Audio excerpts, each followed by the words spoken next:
Do you have any backup plan if not selected in defence? अगर आप defence में select नहीं हुए तो आप क्या करेंगे लाइफ में? आपका जो clarity of goal and practical mindset है वो क्या है, उसको चेक करने के लिए पूछा जाता है। ये क्वेश्चन पूछने के 3 पर्पस होते हैं। आपका क्लैरिटी ऑफ गोल जानने के लिए, दूसरा आप मेंटली कितने स्ट्रांग हैं, थर्ड इज आप अपनी लाइफ को प्लान कैसे करते हैं। नहीं सर मेरा कोई बैकअप प्लान नहीं है, मुझे सिर्फ डिफेंस ज्वाइन करनी है। इससे क्या पता चलता है कि आप इमोशनल है, आप इमोशनल होकर के डिसीजन कर रहे हैं लेकिन आप प्रैक्टिकल नहीं है। सर मैं प्राइवेट के लिए चला जाऊंगा तो it means you are not serious about it, giving long and confused answers. इससे क्या पता चलता है कि आपके पास क्लैरिटी नहीं है, आप फोकस नहीं है।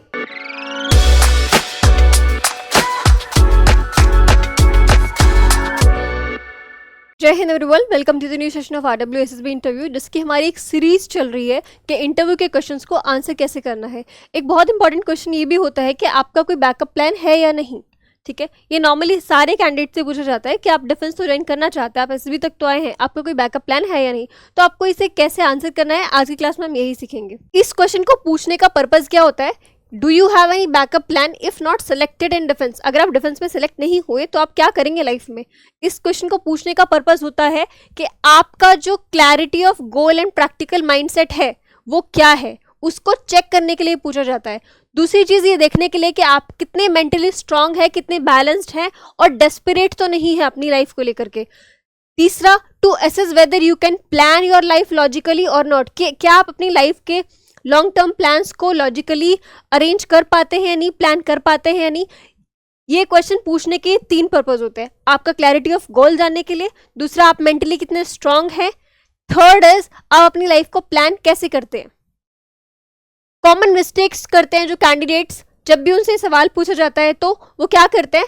नहीं सर मेरा कोई बैकअप प्लान नहीं है, मुझे सिर्फ डिफेंस ज्वाइन करनी है। इससे क्या पता चलता है कि आप इमोशनल है, आप इमोशनल होकर के डिसीजन कर रहे हैं लेकिन आप प्रैक्टिकल नहीं है, क्योंकि ऐसा तो पॉसिबल नहीं है।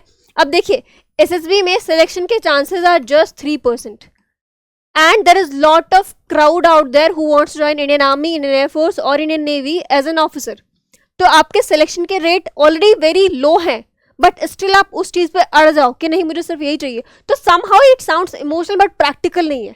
इसलिए अगर कोई बच्चा कहता है कि सर मुझे ना प्राइवेट जॉब या फिर मैं किसी और चीज के लिए चला जाऊं, इसका भी एक नेगेटिव इम्पैक्ट है कि क्या मतलब आपको सीरियसनेस नहीं है। मैं हर बार ये बात कहती हूँ कि आपके अंदर एक पैशन होना चाहिए इंडियन आर्मी के लिए, इंडियन एयरफोर्स या इंडियन नेवी के लिए। तो जब आप किसी चीज़ को बहुत ज़्यादा चाहेंगे, फॉर एग्जांपल आर्मी जैसी चीज़ अगर आप चाहेंगे, तो आप बहुत इजीली उससे ट्रैक ऑफ नहीं हो जाएंगे। आप अपना 100% देकर के कोशिश करेंगे कि हर हाल में आपको वो चीज़ अचीव हो जाए।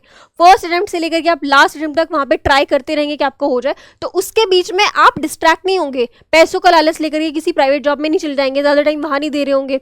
आप अपने गोल्स के लिए इतने सीरियस होंगे कि आपको जब भी टाइम मिलेगा तो आप उसके लिए तैयारी करेंगे, राइट। तो वही चीज़ है कि सर मैं प्राइवेट के लिए चला जाऊंगा तो it means you are not serious about it. Third जो होता है giving long and confused answers. इससे क्या पता चलता है कि आपके पास क्लैरिटी नहीं है, आप फोकस नहीं है। इतना इजी तो नहीं होता एसएसबी तक जाना, आपको कुछ ना कुछ लाइफ में करना पड़ता है, डायरेक्ट एंट्रीज के थ्रू या फिर इनडायरेक्ट एंट्रीज के थ्रू। अगर आप डायरेक्ट एंट्रीज लाइक ये जो होती है आपकी एसएससी टेक, नेवी टेक, ये डायरेक्ट एंट्रीज होती हैं आपकी, तो आपने लाइफ में कुछ तो किया है ना, एटलीस्ट आपने टाइम दिया है, एफर्ट्स दिया है। और जो इनडायरेक्ट एंट्रीज होती है उनमें आपने रिटन एग्जाम क्वालिफाई किया है, तब जाकर के आपको एक एसएसबी मिली है। तो आपको बहुत कैलकुलेटिवली सोचना है कि अगर मुझसे सवाल पूछा जा रहा है इसका पर्पस क्या है, मुझे आंसर कैसे करना है। और माइंड माई वर्ड्स कि आपका आंसर लॉजिकल होना चाहिए और रियल होना चाहिए। तो आपको इस तरह से तो आंसर्स नहीं करने हैं। आइडियल वे क्या होता है आपको आंसर करने का, जिससे कि आपकी प्रायोरिटी पता चले और ये प्रैक्टिकल भी लगे। 2 चीज़ें कि आपकी प्रायोरिटी क्या है, डिफेंस है, और आप लाइफ को लेकर के प्रैक्टिकली लॉजिकली सोच पाते हैं, आप अपनी लाइफ को ऑर्गेनाइज कर पाते हैं। फॉर एग्जाम्पल एक कैंडिडेट का आंसर है, sir defence has always been my first preference, मुझे डिफेंस में ही जाना है, ये मेरी पहली प्रायोरिटी है। As it aligns with my passion, मुझे पैशन है इसके लिए, और जो आर्मी की वैल्यूज होती है वो समहाउ मेरी प्रेफरेंस है। लेकिन I also believe in planning ahead, मैं ये भी मानता हूँ कि जिंदगी में इंसान को प्लानिंग करके रखनी चाहिए, and specially when it comes to career.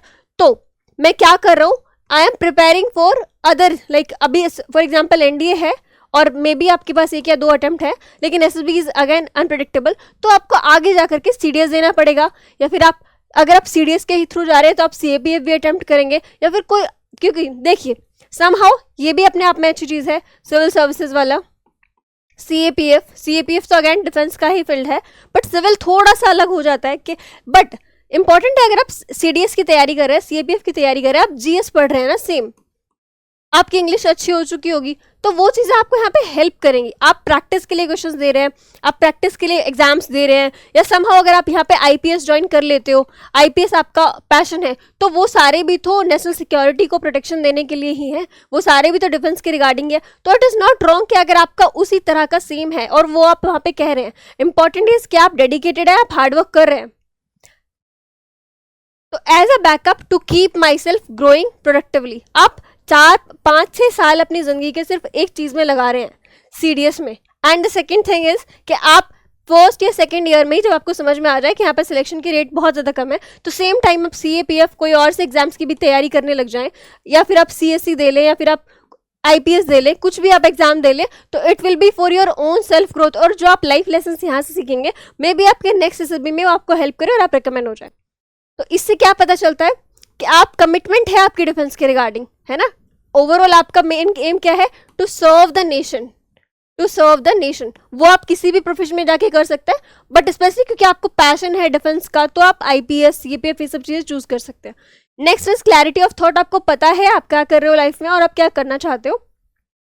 एक बैलेंस्ड और मेच्योर माइंडसेट, इस एज तक आते आते आपके पास एक बहुत बैलेंस्ड और मेच्योर माइंडसेट है, क्योंकि आप डिफेंस के लिए जा रहे हो ना। आप कोई ऐसे छोटी मोटी जॉब्स के लिए नहीं जा रहे जहां पे आपको क्लैरिटी की जरूरत नहीं है। यहाँ पे बहुत ज्यादा क्लैरिटी की जरूरत है, क्योंकि आपके एक डिसीजन से बहुत सारे लोगों की लाइफ हैम्पर हो सकती है। इसलिए एटलीस्ट इस एज तक आते आते आपका माइंडसेट उस तरह से डेवलप हो चुका हो। टिप्स क्या होने चाहिए आपके लिए?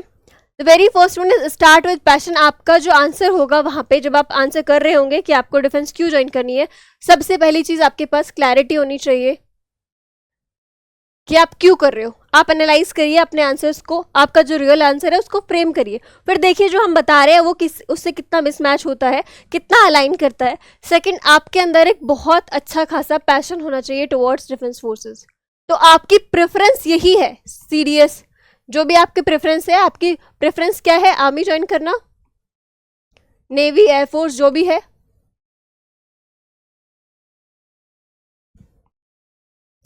Defence is my top priority.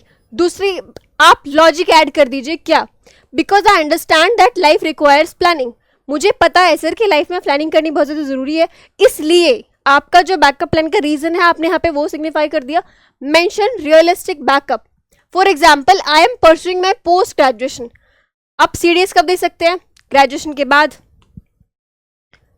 तो फिर आप अभी क्या कर रहे होंगे? ऐसा नहीं है कि आप ग्रेजुएशन हो गई है, बीएससी बीकॉम आपका हो गया है और अब आप सिर्फ एसएसबी दे रहे हैं। नहीं, आपके पास टाइम है। आप मास्टर्स के साथ साथ में रिटर्न भी क्लियर करिए, आपका सीडीएस, एफकैट जो भी आ रहा है, और आप मास्टर्स भी करते रहिए। यहाँ पे आपकी नॉलेज भी इंक्रीज होगी, आपकी क्वालिफिकेशन इंक्रीज होगी, और आपके पास एक अच्छा खासा बैकअप प्लान के लिए somehow you will be working for that. Preparing for other government exams, कुछ भी हो सकते हैं, इसकी मैंने बताया, सीएपीएफ हो सकती है, या फिर अपने आप स्किल पे काम कर रहे हैं। अगर आपको लगता है आपकी कम्युनिकेशन वीक है तो आप कम्युनिकेशन पे काम कर रहे हैं।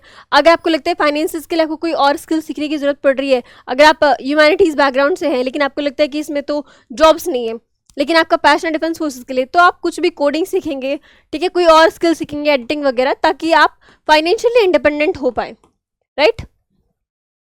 कॉन्फिडेंटली क्या करना है? Either way I serve the nation in which ever capacity possible. आपको ये चीज़ ऐड करनी है ज़रूर कि सर हम किसी प्रोफेशन में जाके सर्व कर सकते हैं, तो मैं बस अपने आप को मेंटली और फिजिकली कैपेबल बना रहा हूँ कि मैं जिस भी डायमेंशन में जाऊँ मैं वहाँ पे बहुत अच्छा कर लूँ। और ये आपको अपने वर्ड से कन्विंस करना है, आपको अपॉर्चुनिटी मिल रही है उस चीज़ की। तो हो गया क्लियर कि आपको आंसर कैसे करना है, आपका बैकअप प्लान क्या है, क्यों है, और ये आंसर आपको कोई और नहीं बताएगा, आपको खुद ऑर्गेनाइज करना है। आपके पास क्या क्लैरिटी होनी चाहिए कि आपका बहुत ज़्यादा पैशन है डिफेंस फोर्सेस के लिए, लेकिन क्योंकि आप प्रैक्टिकली अपनी लाइफ के बारे में सोचते हो, तो आप लॉजिकल आंसर फ्रेम करेंगे कि आप जो करना चाह रहे हो, जो अभी कर रहे हो, उसका रीज़न क्या है, but at the end of the day आपको डिफेंस ज्वाइन करना है। और अगर आपने कुछ और भी प्रोफेशन आपको मिलता है तो आप वहाँ पर भी एक्सेल करेंगे। Thank you everyone.